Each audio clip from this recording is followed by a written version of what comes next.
On this episode of RC Kicks, we're doing something insanely special. So special, I think it's a world exclusive. We're doing a detailed build from new in box all the way to being a finished project. That is the Blazing Blazer. Probably the most desirable Tamiya RC vintage car ever produced and sought after. So much so, people just don't build them anymore. But we do on RC Kicks, so stay tuned. You're gonna love this.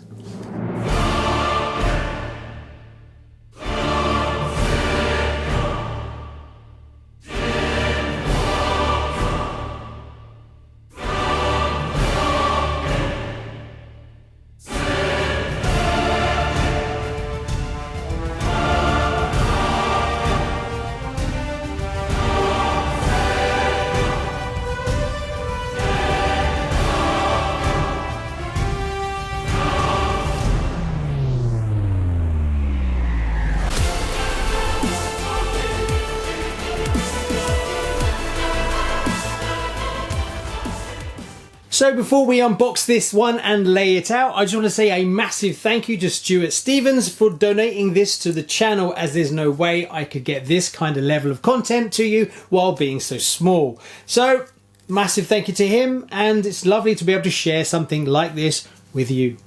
Right, let's lay it out and get it unpacked.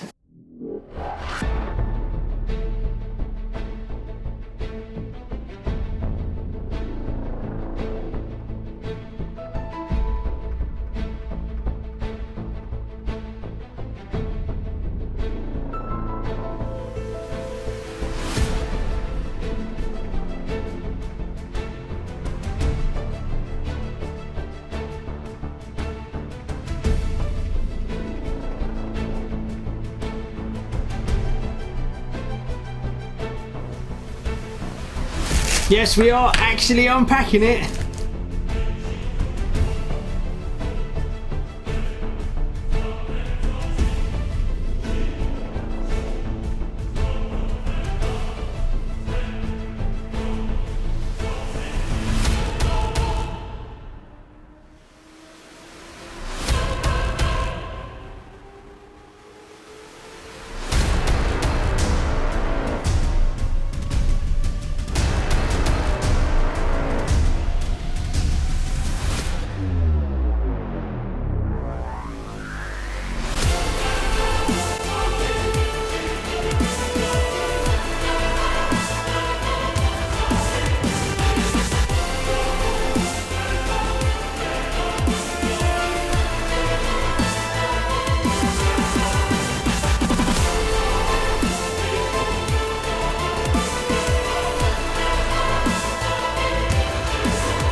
Right, we're all laid out, ready to go. We kick off on page 3, number 1, where we start with the chassis rails.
So there's the basic ladder chassis, and we fitted the leaf springs on the bottom. We're now on page 4 and we turn our attentions to the axles. So we start with the front axle first, and then move on to doing the hubs. So I'm having loads of fun, and it's definitely very different. This is a long way before Tamiya standardized their building process. It's much more sort of an old school way of doing it, but I'm having fun and just taking my time and just trying to savor it a little bit. So let's keep going.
So there you go, that's the two axles finished, the front and the rear. Bit fiddly at the ends where you have to, on the front, where you have to push the spring down, and then there's a washer, and then there's a C-clip. They can be a bit of a faff, but I managed to get it, so they're all good. I don't think I've actually touched a piece of plastic apart from these two ends. Since I started, everything is basically metal, so I can see why this kit is so expensive. And I can't see them ever producing it again, because it would literally be over £1,000 to actually produce this kit, I would have thought, if not more. Right, next we've got to do is we've got to put the axles and fit them to the chassis.